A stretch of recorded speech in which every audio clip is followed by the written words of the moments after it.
गधे बराबर जब चाहे जब लादा. काय कराल त्याला? हे परस्वानी जीव आहे सगळे, आधीन झालेले आहेत हे. आणि म्हणून मला आता काही दुसरा इलाज उरला नाही. मी तुझं दर्शन घेतो आणि वनवासाला निघतो. कौशल्या म्हणते, रे मी निपुत्रिक बरी होती.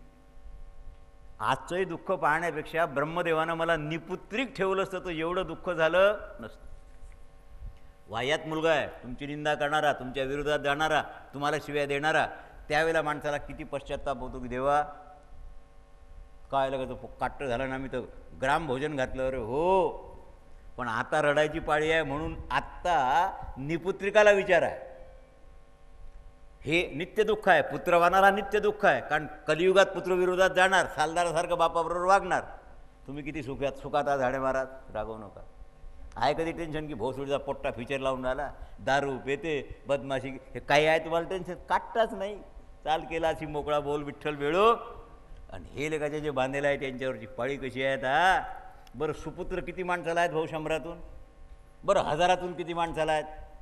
लाखातून किती माणसाला सुपुत्र? हिम्मनानं उत्तर पाहिजे. प्रत्येक घरात मातीचीच आहे ना चूल. प्रत्येक घरात सिलेंडर आहे, कंपनी वेगळी आहे पण सिलेंडर आहे. जो दो अरे कोई भी देखो दुखिया बाबा, सुखिया कोई नहीं है. अरे याचा विचार कर, काय करू मी? तिरस्कार मला दशरथाने केलं असतं तर काही नसतं वाटलं रे. पण आज माझं मन चांगलं नाही आहे रघुनंदना. द्वितीय जन्म माझा तुला सांगतो. जीवाचा उपनयन संस्कार झाला की द्वितीय जन्म झाला. म्हणजे मौंज झाली की तिचा दुसरा जन्म होतो. मग माता आणि पिता, गायत्री माता आणि सूर्यपिता. 17 वर्ष झाले रे तुझ्या उपनयनाला. म्हणजे आता गणित लावा, गणित लावा. दशसप्तच वर्षांनी जातस्य तच राघवम अतितानी प्रकाज्ञाना मया दुःख परीक्षया. तुझा दुसरा जन्म होऊन 17 वर्ष झाले. म्हणजे उपनयन संस्कार होऊन 17 वर्ष झाले. उपनयन संस्कार झाला त्यावेळेला तू 8 वर्षाचा होता. आज तुझं वय 27 वर्षाचं आहे. श्लोकावरून सांगून आलो मी, तसंच तसं आहे. म्हणजे वनवासाला राम गेले त्यावेळेला 27 वर्षाचं त्यांचं वय होतं. 14 वर्षानंतर परत आले त्यावेळेला 41 वर्ष त्यांना झाले होते. आणि त्यावेळेला बुधाची महादशा कुंडलीच्या प्रकारानं त्यांची सुरू होती. लक्षात, राम कोणत्या वयाला गेले, कधी परत आले. आणि मला तर आशा अशी होती की आता माझं दुःख दूर झालं. तुझ्या बायकोला मी माझ्या मांडीच्या खाली नाही उतरू दिलं. तिच्या पायाला अजून मातीचा स्पर्श माहीत नाही. हा सुवर्णाची बंगुई आहे तिच्याकरता, सून आहे माझी. पण या बंगुईवर बसते ती. आणि खाली बसायचं झालं तर माझ्या मांडीवर बसते. पण मी तिला भूमीवर बसू नाही दिलं. त्या सीतेची गती काय? त्या चांडाळणीला हे विचार, ती पतिव्रता स्त्री तू वनात गेल्यावर राहील काय की मरून जाईल?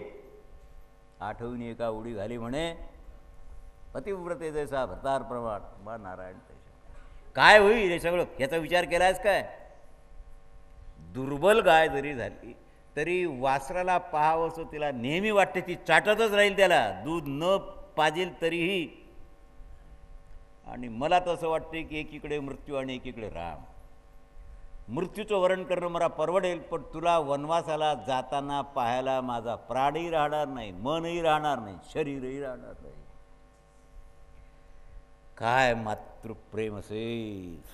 नृपा किमपी न प्रिया असं. हां, लक्ष्मण म्हणतात तू माझी मोठी आई आहेस. यावेळेला पत्नीच्या बोलण्यात आसक्त झाल्यामुळे आमच्या बापाने, एक तर म्हातारा आहे बाप, चांगल्या कुलात जन्म आहे, पण स्त्रीची प्रेरणा नृपन्व्याबच मानता, प्रेरणा कैकेयीची असल्यामुळे ते काहीही करू शकतील. म्हणून यावेळेला त्यांचं म्हणणं ऐकण्याचं काही कारण नाही.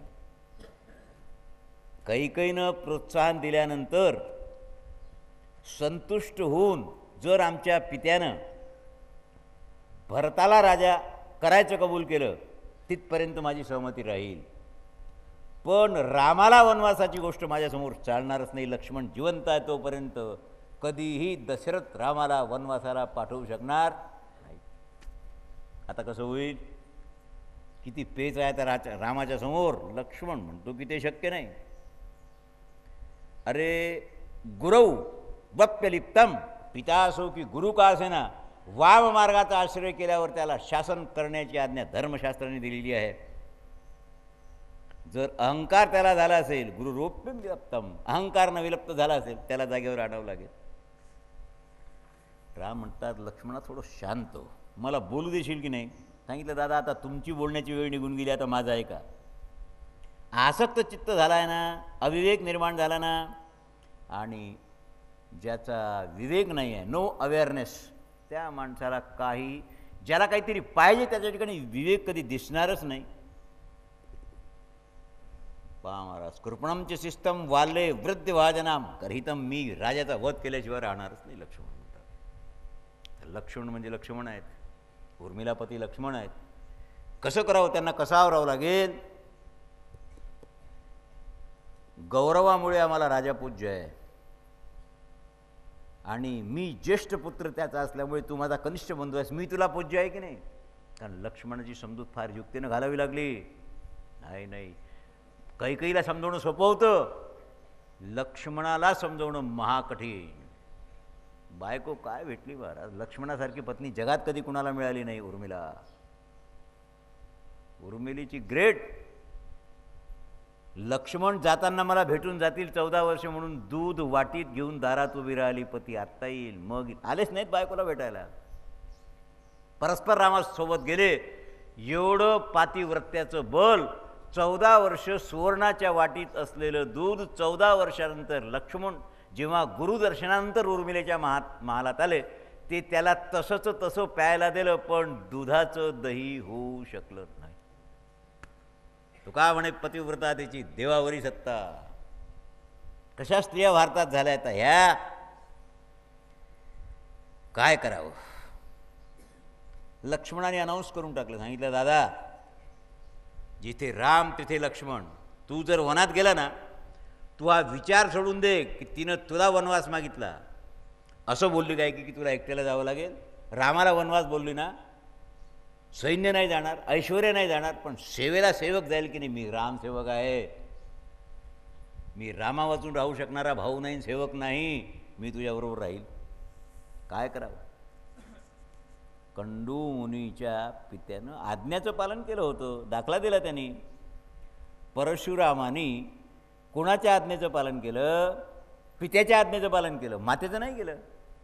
भगवती रेणुका, तिलाही मारून टाकलं पितृआज्ञामुळे.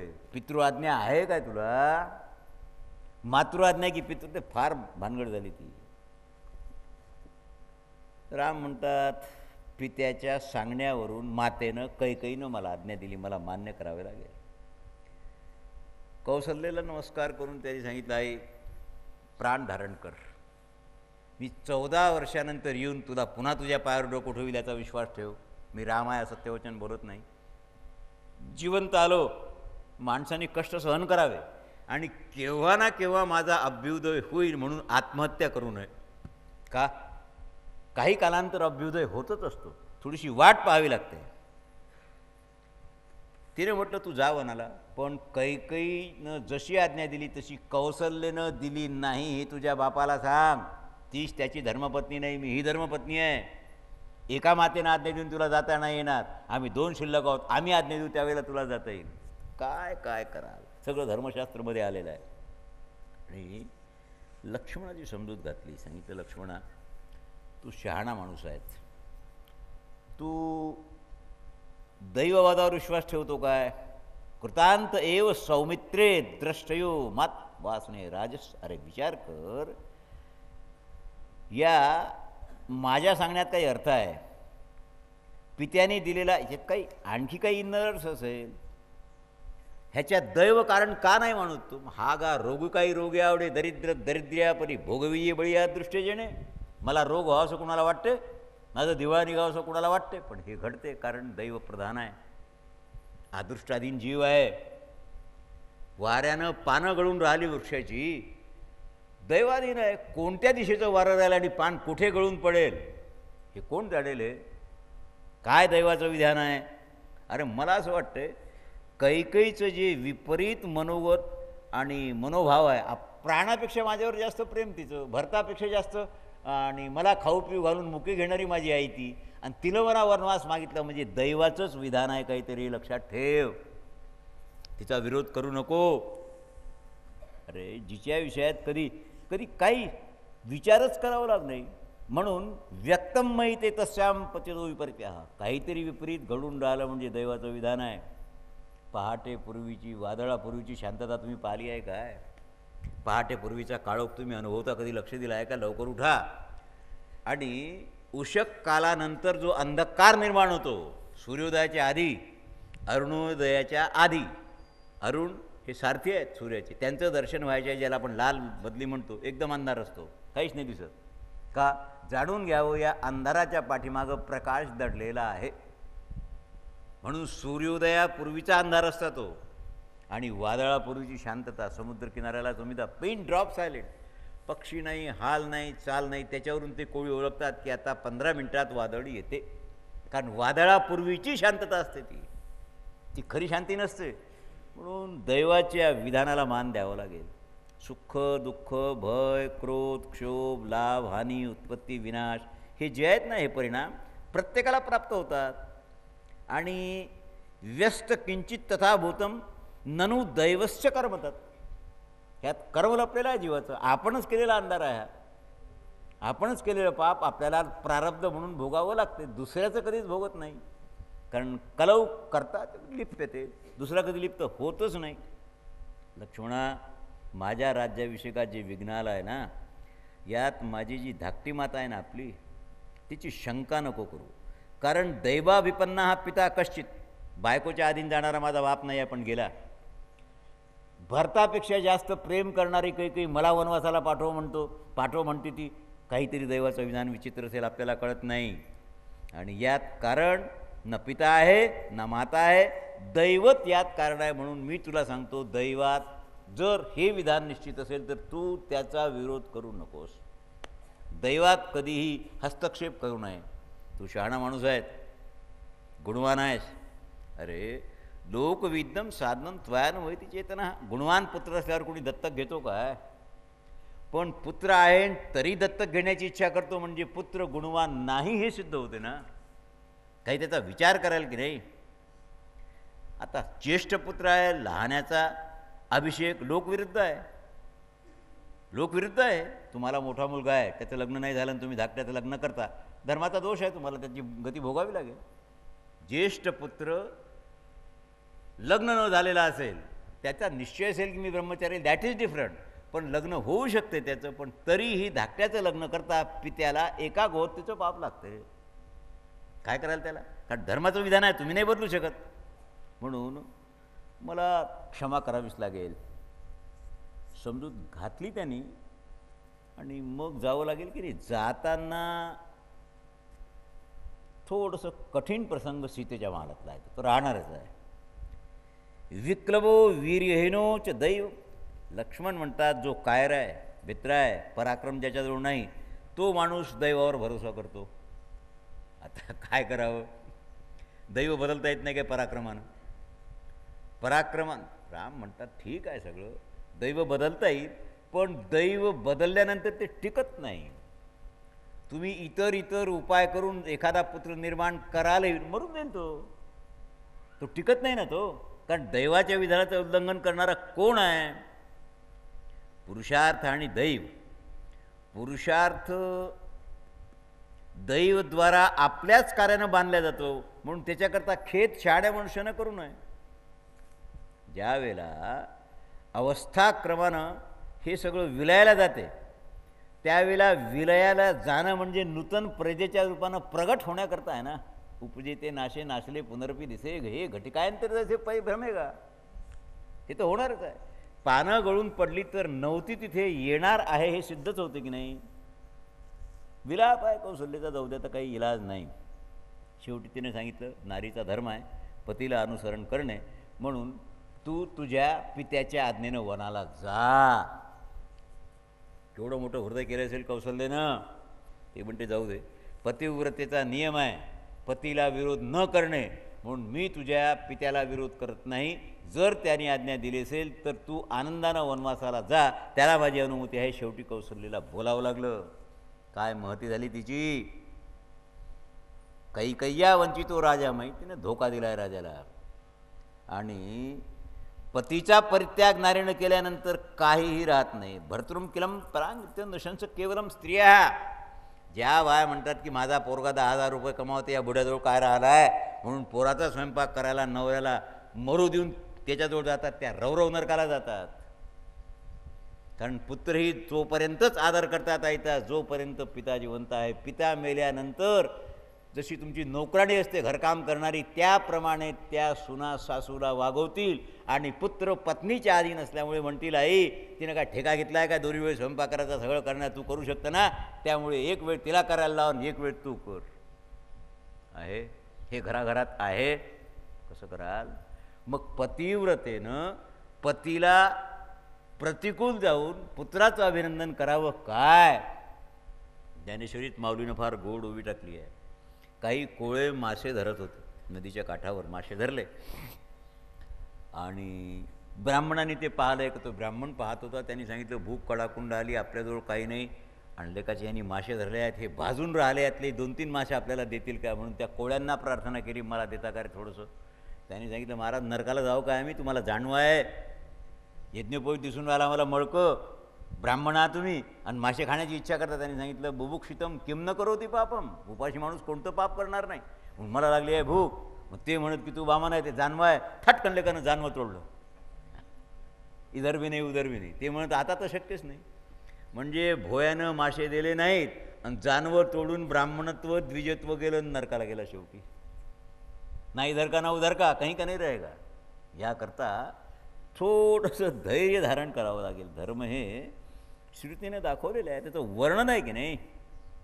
राजा उत्तम सुख आहे अनुकूल पुत्रस्थ, सानंदम सदनम सुताश्च सुगिया कांता मनोहारिणी. हे उत्तम गृहस्थाचं लक्षण सांगितलेलं आहे. सन्मित्रम स्वधनम स्वयोषी चरिता आज्ञापरा आतिथ्यम हरिपूजनम प्रतिदिनम मिष्टान्न पानम गृहे साधो संगम उपासते ही सततम धन्यो गृहस्थाश्रमा. हे आहे काय आपल्या गृहस्थाश्रमात? यातलं एखादं पद तरी आहे काय? काय? म्हणून सद्गुणाचा विचार करावा लागेल.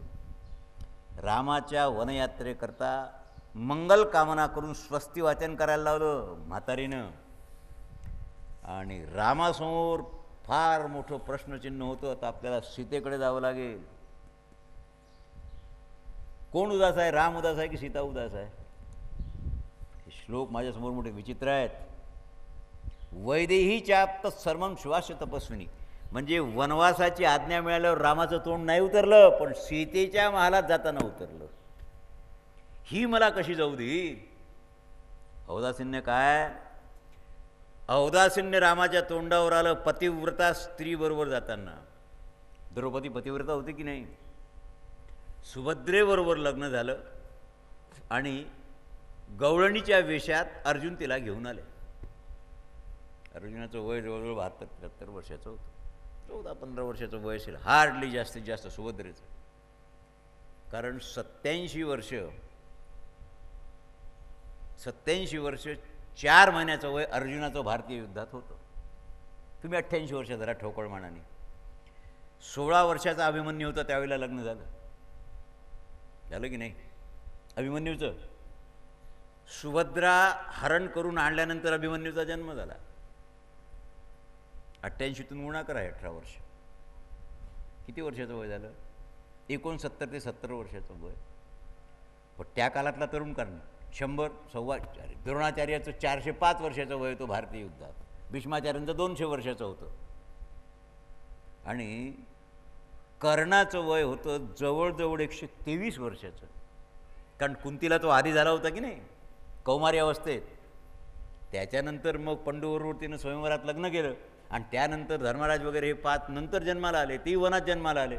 त्याचं अंतर 23 वर्षाचं. म्हणून धर्मराज यापेक्षा जवळ 25-26 वर्ष मोठा होता कर्ण. तर आता हा प्रसंग जरा विचित्र आहे.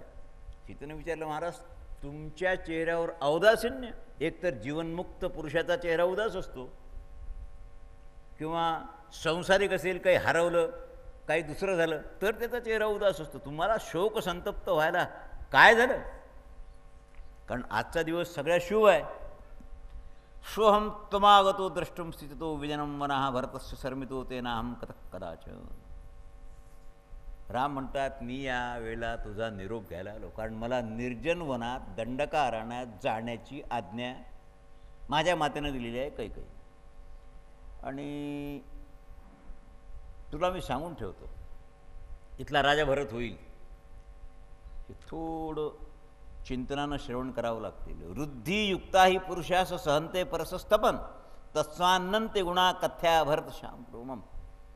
मी तुला जाताना वॉर्निंग देऊन जातो, तू भरत राजा झाल्यावर त्याच्यासमोर माझी प्रशंसा कधीही करू नको, कारण राजे, चक्रवर्ती राजे आणि फार मोठी माणसं दुसऱ्याची प्रशंसा सहन करत नाहीत. पण तुला तो ठेवणार नाही, तू त्याची प्रशंसा करायची राजाची. एका संतासमोर दुसऱ्या संतानं आमचे गुरु असे आहेत म्हटलं तर तो हाकलून देईल, तुम्हाला पाणी नाही पाजणार. पहिल्यांदा तर येणारच नाही ना, आला तर तुम्हाला पाणी नाही पाजणार असं म्हणणारला की बा आम्ही हा कार्यक्रम पाला असा झाला, चाल द्या काम झालं दर्शन चालता होय का. श्रेष्ठ पुरुष दुसऱ्या श्रेष्ठ पुरुषाची प्रशंसा कधीही सहन करत नाही. म्हणून तू माझी प्रशंसा भरतासमोर तो राजा झाल्यावर करू नको. विशेषतः अहम ते नानुवक्तव्य, पण अनुकूलतया शक्यम समीपे तस्य वर्तते. शक्यतोवर तू तुझ्या मैत्रिणी ज्या आहेत किंवा त्यांच्या चर्चा करायचीच नाही, ही चर्चा करायचीच नाही. तुला एकटीला राहायचं आहे, तू सरळ कौशल्याच्या महालात राहायचा आणि माझ्या आईबापाची सेवा तुला करायची आहे हे मी तुला सांगून जातो. कारण मी नाही, अर्धी सेवा तुझ्याकडे होती, आता संपूर्ण सेवा तुझ्याकडे आली, माझी ही सेवा तुलाच करावी लागणार. म्हणून माझे आईबाप म्हातारे आहेत, याप्रमाणे वगैरे वगैरे. आणि भरत आणि शत्रुघ्न भ्रातृपुत्र समौचाप्य द्रष्टव्यच. विशेषतः माझं प्रेम भरतावर जेवढं आहे तेवढं कुणावरच नाही, शत्रुघ्नावर आहे. का? शत्रुघ्न भरत सेवक आहे आणि सेवकाचा सेवक मला जास्त आवडतो. तुमची दासाचा दास करून ठेवा. माझा दास आहे भरत आणि भरताचा दास आहे शत्रुघ्न, म्हणून तो मला प्राणापेक्षा जास्त आवडतो. काय भाषण आहे महाराज. अहित करणारा कुणी असो, आपण अहित करणाराचं अहित व्हावं असं कधी मनातही आणू. आता पंचायत पडली. तिने सांगितलं महाराज तुम्ही या उन्हात उभे राहा. सीता म्हणते रामाला उभे राहा, आता ही तुमची सावली पडलेली आहे, तुम्ही रामात सावली माझ्याजवळ सोडून द्या तुमची, तुम्ही जा होणार. त्यांनी सांगितलं सावली कशी सोडता येईल, मग सीता कशी सोडता येईल. तू वनवास म्हणजे काय माहीत आहे का म्हणलं, सगळं माहीत आहे. राम बरोबर असल्यावर ती अयोध्या आहे आणि रामाच्या वियोगात हे अरण्य आहे. अयोध्या माझ्याकरता अरण्य आहे, ते कधी शक्यच नाही.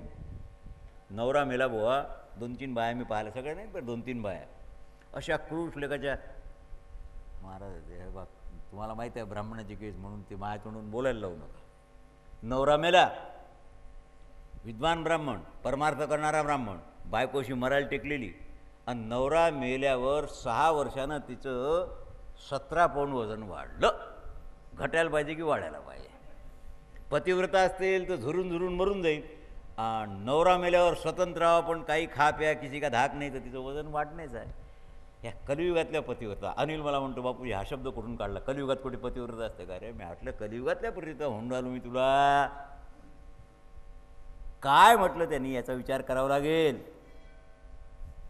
फक्त पत्नी, केवल पत्नी, तिच्या भाग्याचा विचार कोण करेल. तुम्ही कराल, तुम्ही माझे पती आहात म्हणून. राम म्हणून नाही, तुम्ही माझे पती आहात. अग्नीच्या साक्षीने मला तुम्ही आणलेलं आहे. माझ्या हिताचं चिंतन तुम्हाला करावं लागेल आणि माझं हित तुमच्याबरोबर येण्यात आहे. तुमच्या वियोगात राहण्यात माझं हित नाही आहे. तू माझी हिताचे चिंतक का की नाही. आश्रय कोण देतं. न पिता नात्मजो वात्मा न वा माता नवा सखीजना इह प्रेत्यच नारिणाम पतिरेकोर सदा. रामा, स्त्री करता नारी करता परलोकातही एकमात्र पतीही तिला आश्रय देतो. परलोकात आईबरोबर नसते, बाप बरोबर नसतो, मैत्रिणीबरोबर नसतात. पती लोकात पती तिच्याबरोबर असतात, कारण पतिव्रता आधीच वैकुंठाला जाते. आणि श्रेष्ठ पुरुषावर लग्न केल्यानंतर ती पतीलाही नेते तिच्या पुण्यानं. आता मला सांगा, न माता न पिता न सखीस्ततः माझं शरीरही माझ्याबरोबर राहणार नाही, पण शरीर रहित तिथे मनाला प्राणाला आश्रय पतीचा मात्र नक्की राहील. तुम्ही माझ्याबरोबर राहाल. स्वर्गलोकात तुम्ही माझ्याबरोबर राहाल, इथे माझा त्याग करता. हे कोणतं गणित आहे तुमचं. उंच महालात राहणं, विमानात प्रवास करणं, सिद्धीद्वारा आकाशात विचरणं, हे सगळं पतिव्रते करता पतिरहित होऊन एकटीनं विचरणं नाही. बाया कीर्तन करतात, झाडे महाराज करतात ना, आता शेकडो पाहून आलो आपण. विणा गळ्यात घालतात. मी परवा आलो, बाईच्याच गळ्यात विणा होता, मला दुःख झालं पण मी बोललो नाही. रज निवृत्तीनंतर विणा गळ्यात घालता येईल, रज प्रवृत्तीच्या आधी घालता येईल, पण रज प्रवृत्तीनंतर रज निवृत्ती होत नाही तोपर्यंत विणा ही श्रुती आहे, स्त्रीला गळ्यात घालण्याचा अधिकार नाही. आणि तरीही त्या बाईनं डाव्या खांद्याला लावला होता, ते तर निषिद्धच आहे.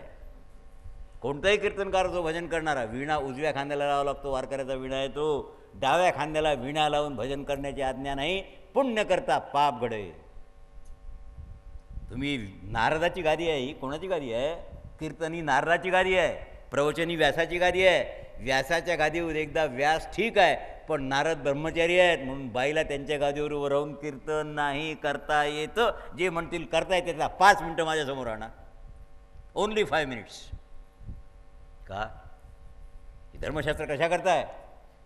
पशु करताय का? पक्षा करताय काय? महाराज साधं सांगा, साधा काय सांगा. तुम्हाला गोड वाटेल असं सांगणारा महाराज मी नाही, कारणच नाही काही. धर्मयुक्त आहेत तेच मला सांगावं लागेल, कारण धर्माची महती, धर्मरक्षा व्हायसाठी करणे आटी आटी आम्हास. हा सगळा जीवाचा आटापिटा कशा करताय? तुम्ही धर्मवान व्हावं म्हणून. माणूस धर्माचं रक्षण करतो, पशुपक्षी नाही, म्हणून माणसाला धर्म समजून सांगावं लागतं. सार काय झालं याचं? मलाही कळत असते कुणाबरोबर कसं वागावं, कोणत्या विषयात. अरे मला असं वाटतं आहे की जनकाने दिल्यानंतर अरे तो माझा पिता आहे, त्याचं काय मला काही घेणं देणं नाही आहे.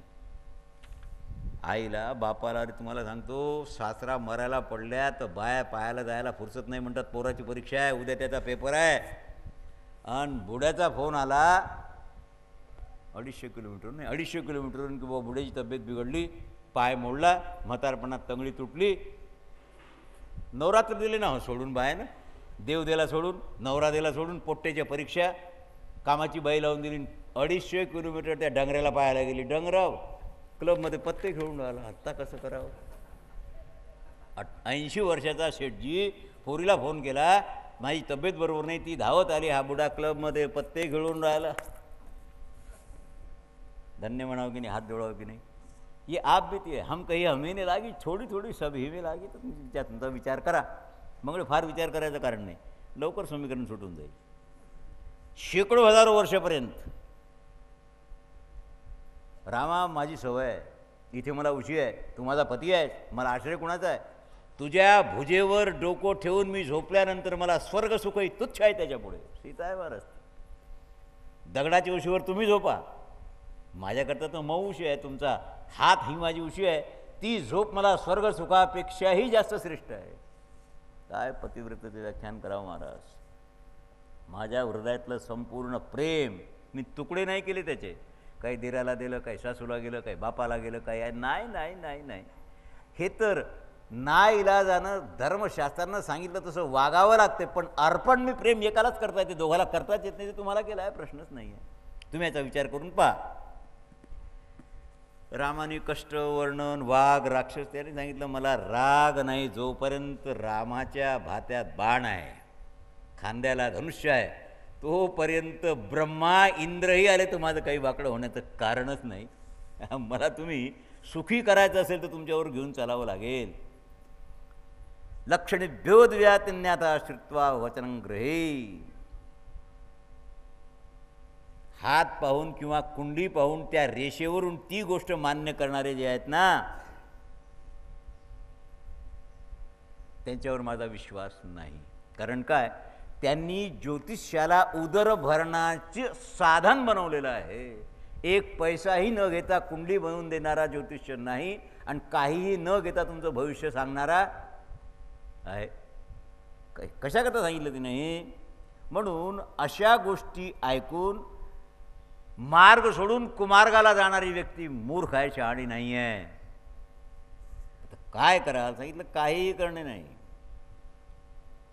काहीही झालं तरी ब्राह्मणाचं वचन खरं होईल. आणि मी वनवासच ऐकल्यानंतर आता निश्चय झाला, थोडक्यात तुम्हाला सांगतो, बाकी जाऊ द्या.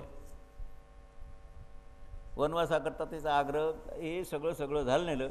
रामाने सांगितलं वनात जायचं असेल तर त्याग आधी. आपला महाल आहे ना, हा फक्त महाल ठेव. नवीन घर बांधता तुम्ही वास्तूच्या आधी तसा ठेव. या जी जी वस्तू आपण वापरलेली आहे, जी जी वस्तू आपल्याजवळ आहे, सुवर्ण आहे, अलंकार आहे, धन आहे, वाहन आहे, ह्या सगळ्याचा पहिल्यांदा ब्राह्मणांना आमंत्रण कर, त्यांना दान कर आणि मग वनात जाण्याचा विचार कर. तव सर्वाभ्यत विज्ञा शिवानने वासंत रोचरण्य. तू विचार करून घे, तुला चालायचंच असेल तर सगळ्याच्या आधी दान. वसिष्ठ पुत्रांना बोलावलं. सुना वसिष्ठांना बोलावलं, सांगितलं महाराज राम लक्ष्मणाचा संवाद झालेलाच आहे. लक्ष्मणाने सांगितलं मला बायकोचा सल्ला घ्यावा लागत नाही, माझ्या आईलाही विचारावं लागत नाही तुझ्याकरता. माता माझी दैवत आहे सौमित्रा, पत्नी माझी भोग साधन आहे. पण मला ना पत्नीची आज्ञा किंवा विचारणे किंवा आईच्या तुझ्याकरता मला सुमित्रेची ही आज्ञा घेण्याची विरोधात, जर ती विरोधात गेली तरीही मी तिला सांगून तुझ्याबरोबर येईल. हा लक्ष्मणाचा निश्चय. कोणता भाऊ आहे असा? काय करावं, मला त्याला काही इलाजच नाही. धनाचं वितरण. रामाजवळ धन किती? शिवबा जाण्याच्या आधी जिजाबाई गेल्या. जिजाबाई जेव्हा मृत झाल्या त्यावेळेला जिजाबाईचं वैयक्तिक धन 9 कोटी रुपयाचं होतं. राणी आहे, धन नाही राहणार. राजपत्नी आहे, राजमाता आहे, धन नाही राहणार. काय राहणार? काही कारणच नाही काही. आणि 100 गावं दान केलं. मालक तर आहेच, त्यांच्याजवळ संपत्ती होती, दान करून टाकले ब्राह्मणांना. काय असेल नसेल सगळं दान करून टाकलं. आता जनकाधिकाचं थोडंसं आहे, पण ते नंतर मी तुम्हाला सांगेन. वसिष्ठांचे पुत्र होते सुयज्ञ, त्यांना बोलवून पाठवलं. आणि त्यांची पत्नी आधी काय असेल नसेल, जे जे काही असेल निष्कांचन राम सीता होऊन याप्रमाणे दशरथाकडे जायला निघाले. काहीही नाही, आता माझं म्हणायला काही नाही राहिलं, सगळं दान केलं. आणि आश्रित सेवक रथ तर सगळेच होते. चित्रसेन नावाचा त्यांचा सारथी होता, सूत रामाचा. त्यांनी सांगितलं फार सेवा केली आहेस, तुला काय देऊ सांग. 100 गावं देऊन टाकली तुला. अरे वा सारथ्याला 100 गावं. रामाजवळ काय नाही आहे, काय द्यायला काय शिल्लक? अरे जे आतलं बाहेरचं असेल बँक बॅलन्सपासून देऊन टाकावं लागेल. तर सगळ्यांचंच दुःख आहे. प्रसादो कोणाला सुख कोणालाच नाही. गुणवान आणि गुणहीन याचं थोडंसं विभाजन आहे. ज्यावेळेला हे दशरथाजवळ गेले त्यावेळेला दशरथ मूर्छित अवस्थेत होते. सुमंत्र आहेत आणि एक क्षणभर जागृत झाले. सुमंत्र कुठे गेला? रामाला माझ्याजवळ बोलाव. पुन्हा मूर्छित झाले. विकल्प अवस्था दशरथांची. कधी नेत्र उघडत होते, कधी डोळा बंद करत होते. सेवा काय करणार आहे? रामाचा वियोग त्यांना दिसत होता. आणि मग जेव्हा राम पोचले त्यावेळेला रामाने प्रणाम केला. थोडीशी जागृत आल्यावर त्यांनी सांगितलं, पिताजी मी दंडकारण्यात जायला निघालो, तुमच्या आज्ञेचं पारण करायला तुमच्या दर्शनाला आलो. काही दुसरं बोलणंच नाही. तुमच्या आज्ञेनं इन ब्रॅकेट माझ्या मातेच्या आज्ञेनं मी तुमची अनुकूलता समजून दंडकारण्यात जायला निघालो, म्हणून जाताना तुमच्या दर्शनाला आलो. अहम राघव कैकय्यावर दोन तो मोहिता. रामा काय करू रे, ह्या चांडाळणीला मी दिलेल्या वरामुळे मला मोहित व्हावं लागलं. काय करशील तू? अयोध्याम तमेव भवराज निष्कृतमाम. तू नवनियोजित राजा होता माझा, तुला राज्याभिषेक यावेळेला झाला असता. तू राजाच आहे, तात्काळ मला कैद कर आणि या चांडाळणीचा मोह माझ्यापासून सोडव. मी राजा असल्यामुळे मला करावं लागते. मला राजा ठेवू नको. तू याला कैद कर, मला कैद कर. मला कैद करून याप्रमाणे हे राज्यभोग हिचं म्हणणं ऐकण्याचं काही कारण नाही, मी तुला आज्ञा देतो. काय करावं? रामाने सांगितलं. हसत होते रामाने सांगितलं, बाबा धर्मशास्त्राच्या विरोधात तुमचं बोलणं आहे ते शक्य नाही. तुम्ही मोहामुळे स्नेहामुळे बोलता. शेवटी काय बोलले? संमितीत उद्या शक्यते रघुनंदना आद्यम निंदती. फक्त आजची रात्र माझ्याजवळ राहा. विचार करा जरा.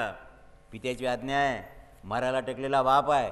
एक रात्र माझ्याकरता मला तू दे. आजच्या दिवस राहा, उद्या स्वर्ग जायला जाय, पण आज जाऊ नको, एवढं दशरथ बोलले. फक्त एक दिवस दर्शनामपि साधून. अरे तू संत आहेस, माझं ऐक. रामाने सांगितलं, बाबा मी तुमच्याच आज्ञेचं पालन करतो. माझ्या आईनं आज रामाला वनवासाला पाठवलं बोलले ना. आज रात्रभर राहण्याचं तुम्ही सांगता, रात्रभर राहिलो तो अधर्म होईल की नाही? अंशरूप आज्ञा पालन केली असं होईल की नाही? नाही नाही, शक्यच नाही आहे. तुम्ही भरताला राज्य दिलं तर माझ्यासारखा आनंदी दुसरा पुरुष नाही. आणि मला माझ्या मातेनं वनवासाला जा असं म्हटलं, तिच्यासारखी श्रेष्ठ माता कोणतीच नाही. तिनं काही विचार करूनच मागितलं असेल. आणि मग सुमंताला सांगितलं, सुमंता तू असं कर. हा ऐकणारा नाही आहे. शरीराला कंप होता, क्रोधामुळे कापत होते ते. काय काय माणसं बोलायच्या वेळेला थरथर थरथर कापतात आणि माईक धरतात. काय त्याला काही इलाज नाही. काय करावं? तू याच्याबरोबर चतुरंगिणी सेनाने माझा विरोध ह्याच्याकरता आण, याच्याबरोबर जा, सगळ्या व्यवस्थेने जा. पण त्यांनी सांगितलं, महाराज हे नाही करतायत. कारण महर्षीचा वाग्दंड असेल, शाप असेल, वाग्दंड फक्त संताचाच असतो.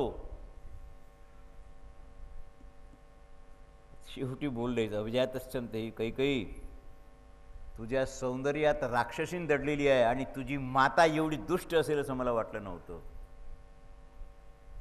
काय करू मी? माझा इलाज नाही. पण लक्षात ठेव, तू लवकरच विधवा होशील आणि तुझ्या मूर्खपणामुळे तुला कुंकू पुसावं लागेल. काही ऐकायला तयार नाही. अगं माझे नागरिक मला हसून राहिले. असा कसा मूर्ख राजा आपला बायकोच्या आधीन होऊन रामासारख्या रत्नाला वनात पाठवतो. तिने सांगितलं, तू मर तया शंसमेजी वामना. मर की जिवंतरा, माझं घेणं देणं नाही. मी सांगितले वर मला पाहिजे. याचं नाव बायको. तुम्ही काही करा, कर्ज काढा की यंदा दिवाळीला बांगड्या 2 आल्याच पाहिजेत. तुम्ही गहाण राहा की झक मारा की 5 रुपयाचं व्याज द्या. काय संसार आहे, काय त्याचं स्वरूप आहे. आणि काय वारास कुबेराप्रमाणे विहारा झाला साऱ्याचा साहेब. त्यांनी खजिना दिला, सेना साथ दिली. कैकेयीने विरोध केला. कैकेयीने सांगितलं, मी रामाला वनवास मागितलेला आहे, सैन्य बरोबर जाणार नाही, खजिना बरोबर जाणार नाही, सेवक बरोबर जाणार नाही. लज्जा सोडली कैकेय्याम मुक्त लज्जायाम. लाज सोडलेली कैकेयी. आणि काही इलाजच नाही. तिनं जेव्हा विरोध केला तेव्हा रामाने सांगितलं, बरोबर आहे तिचं म्हणणं. तिचं म्हणणं अगदी बरोबर आहे. कारण आपल्या राज्यातील जे वयोवृद्ध राजे झाले, त्यांचे मंत्री सिद्धार्थ आदी होते, ते त्याप्रमाणे वागले आहेत. तुम्ही हे सांगूच नका. तिनं दासीला सांगून वल्कलं म्हणजे झाडाच्या सालीची वस्त्र बोलावलं. लक्ष्मणाकडे पाहिल्यानंतर तिने सांगितलं, तूही जाऊन राहिला का? सांगितलं. सीतेकडे पाहिलं तर सांगितलं, तूही जाऊन राहिलं का? सांगितलं. पतिव्रता स्त्री आहेस, तुला जाणंच बरोबर आहे. तुला जाणंच बरोबर आहे, पतिव्रत आहे. लक्ष्मणाला सांगितलं, लक्ष्मणा तूही जाऊन राहिला का? सांगितलं, मी रामसेवक. तिला समाधान का झालं? लक्ष्मणाने विरोध केला असता उद्या भरताला, हा जाऊन राहिला, पापच गेलं. बरोबर आहे काय? सीता आहे तर सीता असेल तर ती कसं काय असेल नसेल, ती तिचं पतिव्रता स्त्री आहे, तिला जाणंच बरोबर. हे सगळं तिला कळत होतं. लाज संकोच. तिने सांगितलं, रामा ते राजवस्त्र उतरून टाक, अलंकार उतरून टाक आणि त्या याचं दूध आणून जटा बांधून घे. रुईचं दूध आणून जटा बांधून घे. आणि आता बाकी तुला काही नाही, कारण मुकुट नाहीच तुझ्या डोक्यावर. वस्त्र आणि वल्कलं वस्त्र घेसून मग तुझा. आणि मग सीतेला सांगितलं, निसंकोच. सीते वल्कलं वस्त्र तुला नेसावी लागतील, वनात जायचं असेल तरी सोडून दे सगळं. तोपर्यंत काहीही वशिष्ठ बोलले नव्हते. साक्षी होते, वशिष्ठ होते समोर. मग बोलले. वशिष्ठ म्हणतात, चांडाळी ही राजस्नुषा आहे, या राज्याची सून आहे. तुला हिला वनवास मागितला आहे काय? तुला लाज कशी नाही वाटली हिला वल्कन वस्त्र नेसवाचं म्हणताना? ही राजवस्त्रात जाईल, शालंकार जाईल. तू हिच्याकरता वनवास नाही मागितला आहे ना? ही तर पतिव्रता स्त्री, पतीला अनुकूल म्हणून त्याच्याबरोबर चालली. तू का बोलून राहिली? मला माहीत आहे तुझी आजी असुर कुलातली होती म्हणून तो असुराचा गुण तुझ्यात आलेला आहे, म्हणून लाज सोडून याप्रमाणे तू बोल. वशिष्ठ बोलले शेवटी. आणि डोळ्यात पाणी आलं त्यांच्या. त्यांनी सांगितलं, खबरदार तिला काही नाही करायचं. कलंक आहे, मी पुरोहित आहे या राजकुलाचा, माझ्या आज्ञेचं पालन होईल, कुणीही बोलायचं नाही. काय महाराज, राजा जर दशरथ भरताच्या अरे भरत कुल आहे, प्रसन्नतापूर्वक याप्रमाणे झालेला आहे. तर राम ही तर राजकुलातच जन्माला आली. भरत, शत्रुघ्न, चीर वस्त्र, कोण कोणाला कोण बोलेल. थोडंसं लक्ष्मण बोलले. लक्ष्मणाने सांगितलं काही चिंता नाही आहे, आम्ही वनाला जातो आणि तू राजाला म्हणजे भरताला याप्रमाणे राज्याभिषेक करून तू आनंदात राहा, प्रसन्नापूर्वक राहा आणि या राज्याला कदापि आमचं काही घेणं देणं नाही. हे राज्य वाटल्या जाणार नाही, हे एकत्र कुटुंब आहे. रामाबरोबर आम्ही वनात भोगू आणि तू दुःखी अंतःकरणानं झुरून झुरून मरण्याकरता जिवंत राहा. लक्ष्मण आहे ते तर काही ऐकणार नाहीतच कोणच. रामाने सांगितलं काही करणे नाही आपल्याला. त्याला वल्कल वस्त्र दशरथांनी दशरथाचा रथ फक्त ग्रहण केला. दशरथ भूमीवर पडलेले आहेत, सुवर्णाचा रथ आहे. रामाने सांगितलं लक्ष्मण आपल्याला लवकर गेलं पाहिजे, कारण आपल्याला जर वेळ लागला ना तर तोपर्यंत त्यांचा आक्रोश आणि यातना होतील दशरथाला. म्हणून यांच्या यातना कमी करायच्या असतील तर आपण 2 मिनिटात निघून जायला पाहिजे. परिणाम केला की निघून गेले, वाट नाही. शेवटपर्यंत दशरथांनी रामाला तू वनात जा असं सांगितलं नाही आणि रामाने बापाची आज्ञा कधी होईल ह्याची वाट पाहिली नाही. हे फार सूक्ष्म आहे रामायणात. रथ जायला लागलं ते म्हणतात कारण सगळी अयोध्या प्रजा उभी होती, रथाला जायला जागा नाही. रथ हळूहळू चालत होते ते आणि दशरथ अंगणात येऊन मातीत धुळीत पडलेले 2 माणसाचा हात धरून रथाकडे पाहत होते. यशोदा रथाकडे पाहत होती. देव गेले तेव्हा गेले की नाही, मथुरेला गेले तेव्हा पाहत होती की नाही.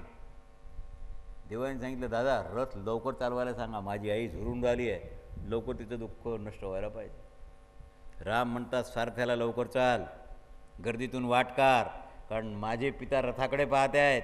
जोपर्यंत रथ दिसेल तोपर्यंत ते हालणार नाहीत, तिथले जागचे हालणार नाहीत.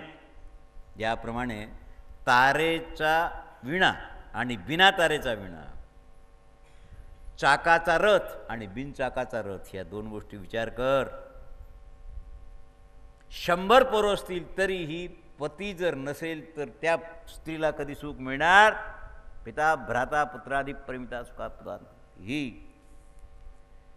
ब्राह्मण रथाच्या मागं होते. ब्राह्मणांनी सांगितलं रामा आता प्रजाही आहे काही दूर, 1 मुक्कामापर्यंत हे सगळे सोबत आहेत आणि राम वनवासाला निघाल्यापासून 43 दिवसापर्यंतचा वाल्मिकी रामायणात डे वाईज इतिहास आहे. डे वाईज पहिल्या दिवशी कुठे आहेत, दुसऱ्या दिवशी कुठे आहेत, चित्रकूटापर्यंत 43 दिवसापर्यंत रामाचा डे वाईज इतिहास वाल्मिकी रामायणात जसाचा तसा आहे. परिक्रमा दशरथाला प्रणाम आदी केल्यानंतर आणि मग अवस्था अशी आहे ना, या लोकांना परत कसं पाठवायचं. सीतेकरता लोक फार रडले, कारण ज्यांनी सीतेला कधी पाहिलंही नव्हतं. तिची यादी आहे, चांबड्यानी मढवलेली 1 पेटारी, 1 कुदळ, 2 धनुष्य, 2 बाण ठेवण्याचे भाते आणि 1 मातीची घागर. ही यादी आहे वाल्मिकी रामायणात. काय काय होतं रामाबरोबर वनवासाला निघाले तेव्हा. 1च मातीची घागर, कळशी नाही, 2 धनुष्य, 2 बाण, त्याचे भाते. आता तुम्हाला हे विचार करावं लागेल सगळं. चांबड्यानं मडवलेली 1 पेटारी गवताची, बस त्याच्यापेक्षा काहीही नव्हतं. आणि ते मातीचं मळकं, ती घागर 14 वर्ष टिकली असेल काय भाऊ?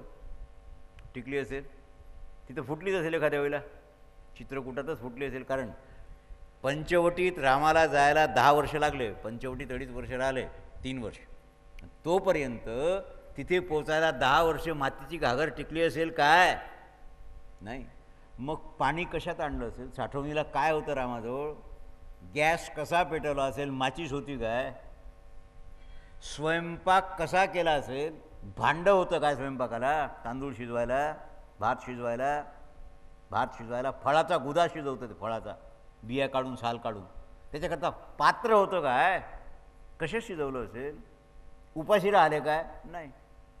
कच्चं फळ आपण खातो, ज्याला आरोग्य ठेवायचं आहे तो फळाला शिजवून खात असतो, त्याचा गुदा, मांस म्हणतात त्याला. मांस म्हणजे फळाचं वरचं टर्फल आणि आतलं बी काढून जे शिल्लक राहते त्याला मांस असं म्हणतात. मांस या शब्दाचे धात्वार्थानं 10 अर्थ आहेत. म्हणून आता काय काय कसं तरी असेल, पण श्रीरामचंद्र स्पष्ट रूपानं मातेला नाही पाहू शकले, कारण रामाच्या डोळ्यात अश्रू आहेत. मातृवियोग आहे, पितृवियोग वेगळा, मातृवियोग वेगळा. तीव्रगामी रथ.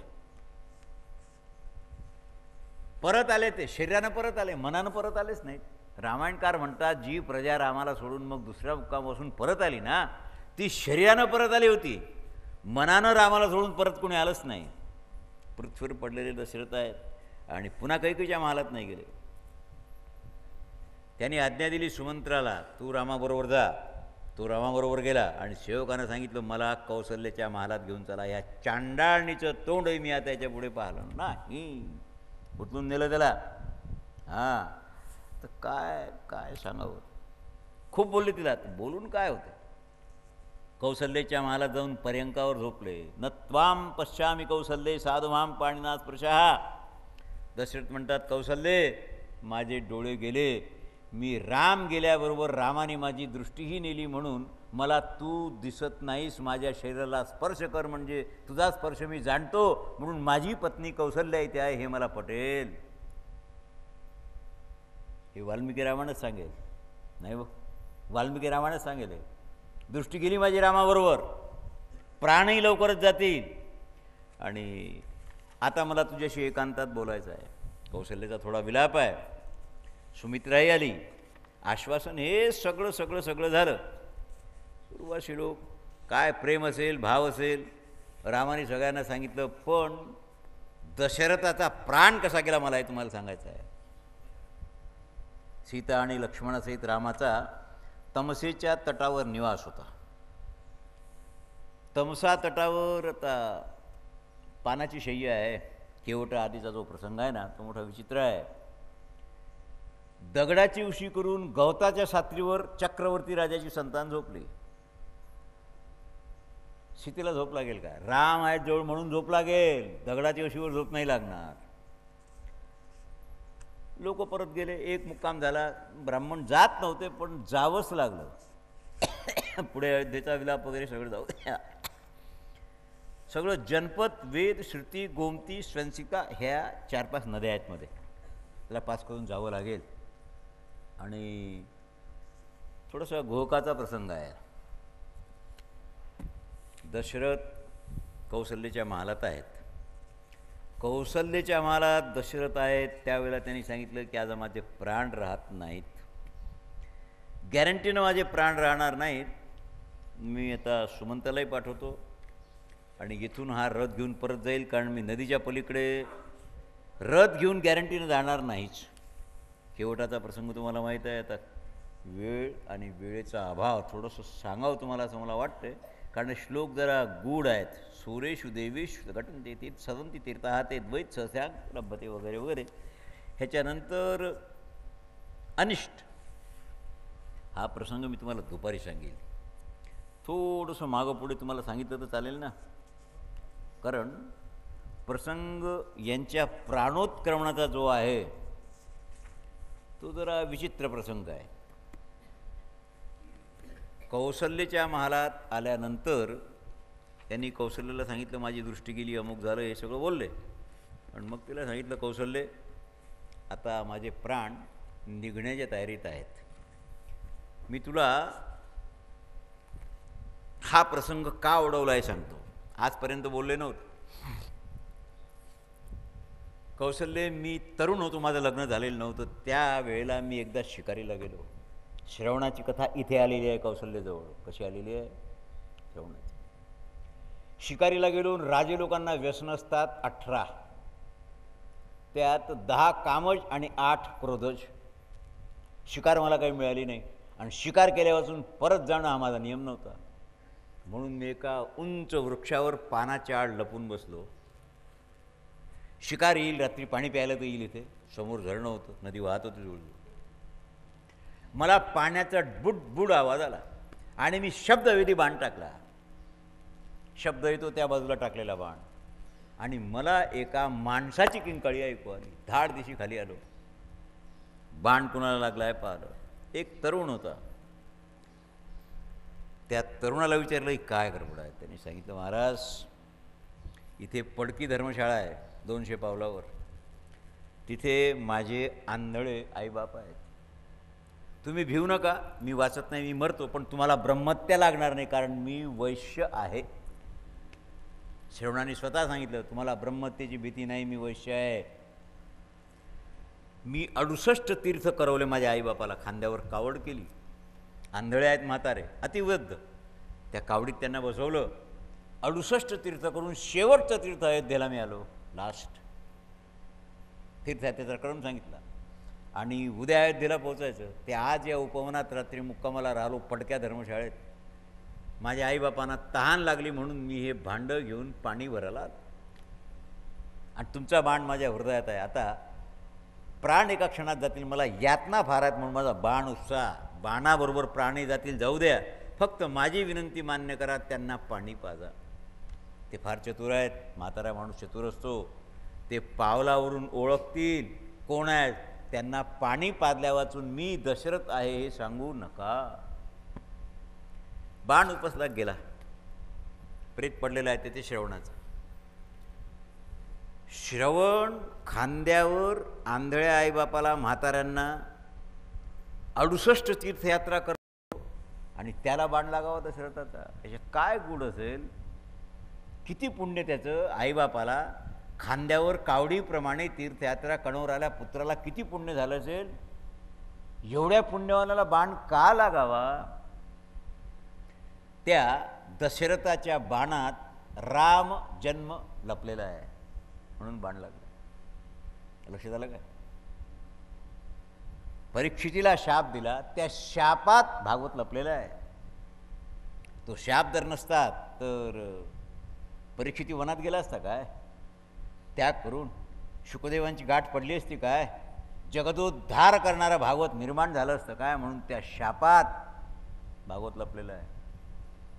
इथे श्रवणाच्या मृत्यूत रावण वध लपलेला आहे. रावणाचा वध लपलेला आहे.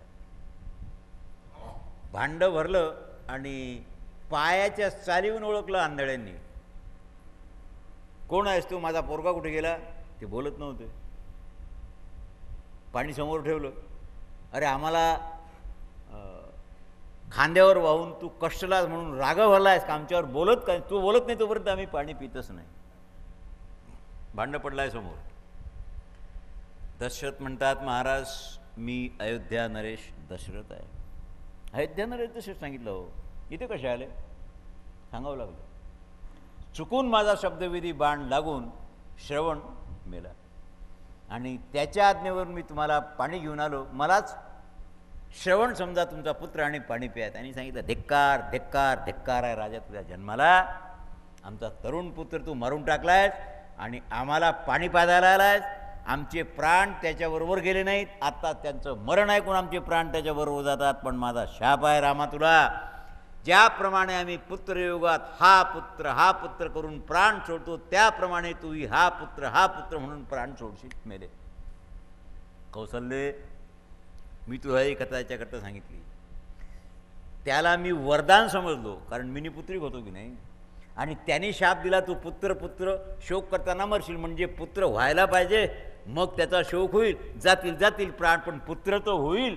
म्हणून त्या शापाला मी वरदान समजलो आणि मग या 4 पोरांचा जन्म झाला. तुला काय वाटते फक्त यज्ञामुळे झालं नाही. त्या म्हाताऱ्या तपस्वेचा शाप मला फलीभूत झाला. मी 4 पुत्राचा पिता झालो आणि म्हणून आज पुत्र करताना माझे प्राण जातात आणि प्राण सोडतात. पुंडलिक वरदा हरी श्री ज्ञानदेव ठाला विठ्ठाला.